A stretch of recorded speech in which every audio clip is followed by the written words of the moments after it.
Hello, and welcome back to the office. We haven't been here in a long time.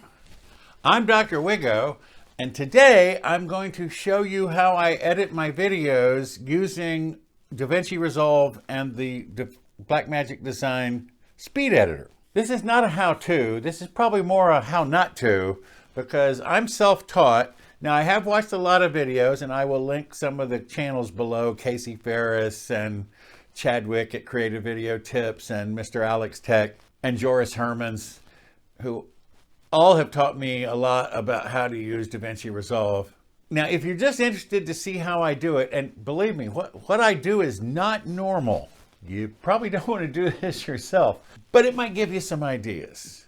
Now, if you just want to get to what I'm doing, skip to the next chapter. But first, I'm going to explain how this all came to be. I started out, I think I've explained this in another video, but just in case. I started out using Camtasia because that was the software I was using to capture my screen for my school videos. But I got DaVinci Resolve because a lot of people on YouTube said it was good and it was free. Along the way, Blackmagic Design came out with the Speed Editor, which is this cool little piece of hardware that's over here behind me that I will be demonstrating things on shortly. It was like $300, but the cost of a official DaVinci Resolve Studio license was also about $300. So, and if you bought this, it came with the license. So it was like getting one or the other for free. So I bought it. Now, when it first came out, it only worked on the cut page, and almost no one, if you watch YouTube videos, nobody likes the cut page, but I do. And I'll show you why. Now, they've since gone on, and a lot of the things on the Speed Editor will now work on the edit page. The reason everybody likes the edit page is because it's like all the other video editors, but I didn't know any other video editors. I was perfectly happy with the cut page. And I'll show you how I use it, and it's not normal, but it works for me, and maybe you'll get some ideas, and maybe there'll be some things that might work for you. So I'm going to turn around and flip to my webcam, and then I'll be a little guy down in the corner. We'll be looking at DaVinci Resolve for most of the video. And then at the end, I'll come back out, I'll turn back around, I will summarize. Let me show you. So we run our DaVinci Resolve, which takes a bit of a minute. Now I have a template file that I keep handy, that I always open first, and it has my bins set up for an intro and outro and do some mastering, and it has all my little overlays and things that I need. Now the first step I need to take, well, the first step is to save as, because one of the things DaVinci Resolve does is,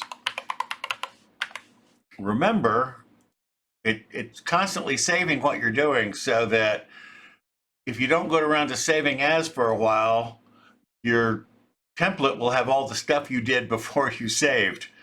So I save right away, so now the template file is closed.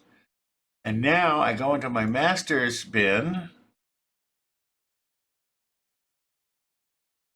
and I grab my audio, my Zoom audio from the NTG3, and my FX30, which is my main camera with the Sigma 16 on it that's right in front of me down in the studio. And then I select Auto Sync Audio based on waveform. Now when I drag this onto the timeline, see that little dot down there? This is not the camera audio. This is some other audio. In fact, we go to Clip Attributes, Audio, you'll see that it's linked channel 1, and it's linked to the Zoom. But I'm going to put it in stereo, and I'm going to put link channel 1 on both. That way, when y'all see the video, I won't be coming just from one side. Okay.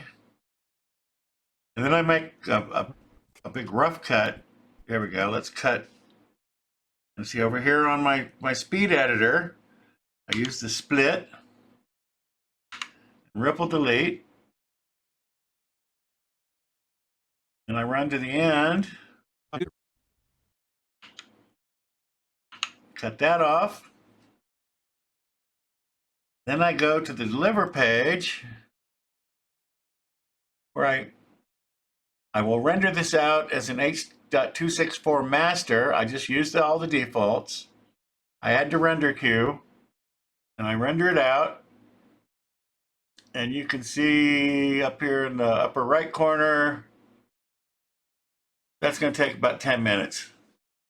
And I have to do this for all of the clips that are using the Zoom audio, because for some reason, it may be a feature, it may be a bug, I don't know. But when you edit on the cut page, which I do both that and on the edit page, the audio can get out of sync. Whereas if you've rendered it where it's actually physically attached and not linked, it will never get out of sync.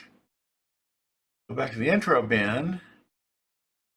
And now we will grab, there we go. This is the FX30 with the Zoom audio. And then I want to grab the A7C. I'm going to use that. That's the camera I'm going to attach the lens to later. And I need my A7 IV intro. I use the A6700 on the outro, not the intro, so you get the dates and times. Oh, and then my overhead camera, my ZVE10. Now I've got those all there. Now I can go grab those and hit that little button right there up in the upper left-hand corner that says Sync Clips. And here it'll show me my clips. I'm going to sync them based on the waveforms, because there's audio attached to all of these. And there they are. See, here's the A7C, which is going to come in much later. I can save that sync.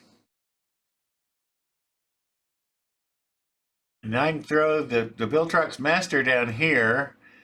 If we go to the cut page and we click on the sync bins up in the upper left-hand corner there, well, there's all my files synced together.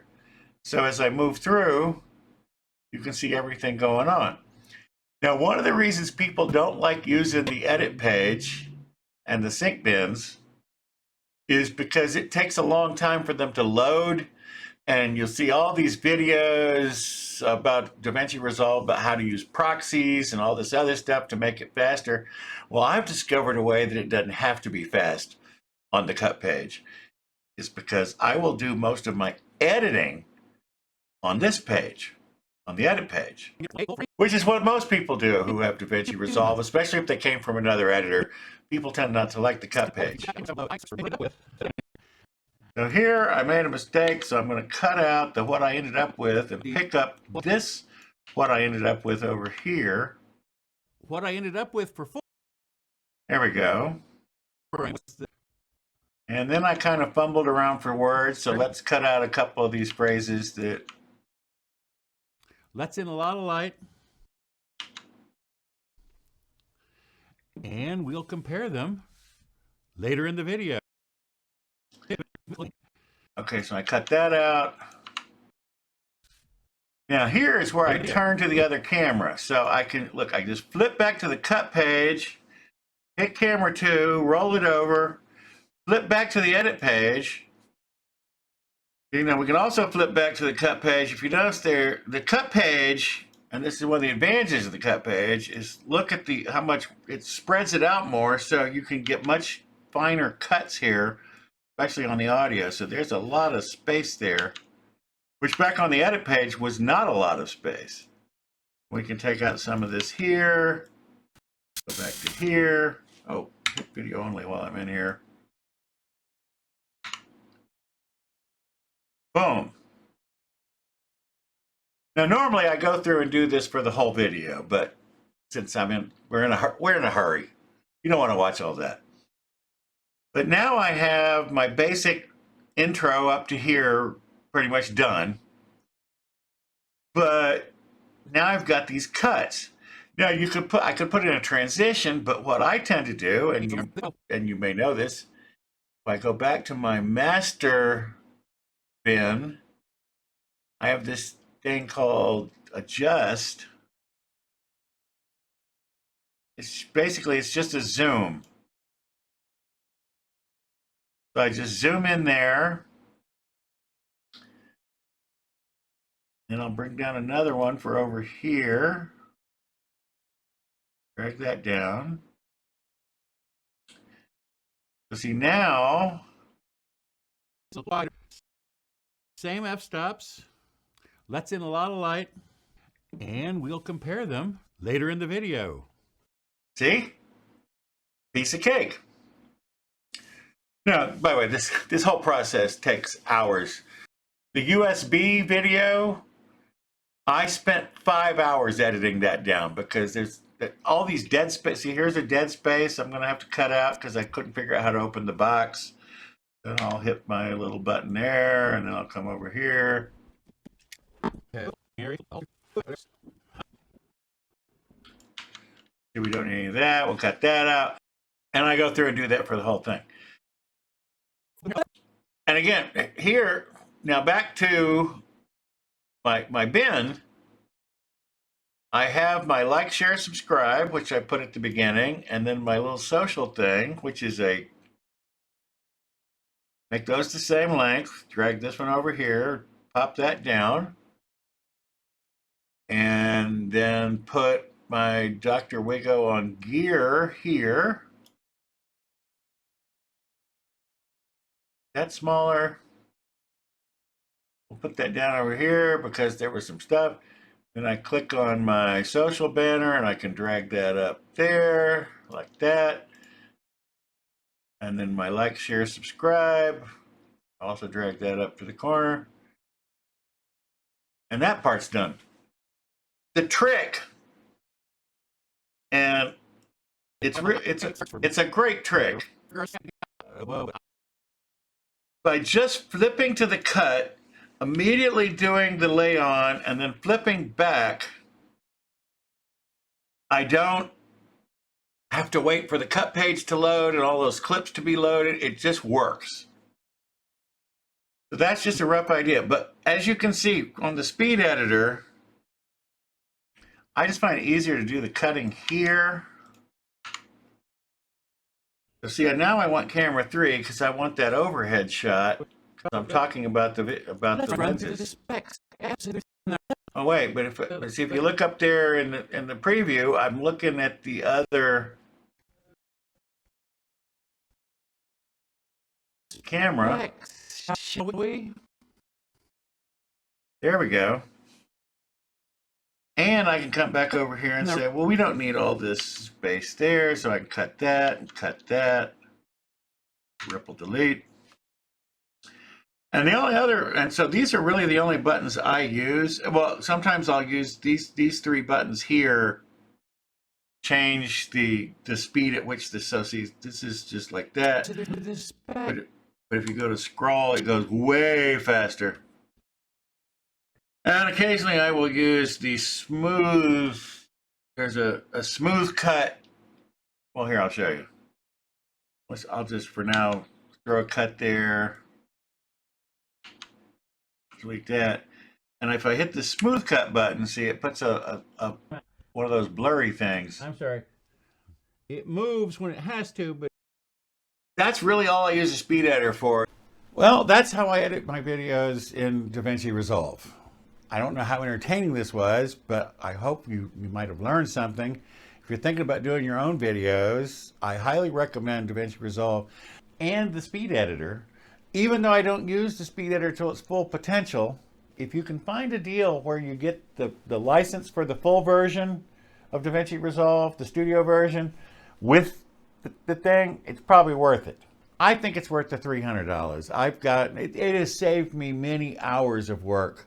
Those 2 buttons, the split and ripple delete, I keep my hand over there and I can just move things around with the mouse and then boop, boop, boop, split, ripple, delete.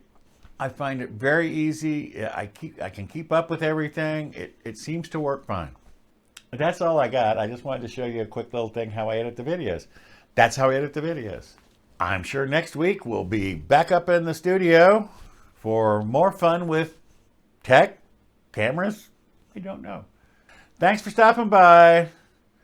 Bye-bye. See you next time. I hope this video hadn't scared you away. Thanks for staying to the end. Bye-bye.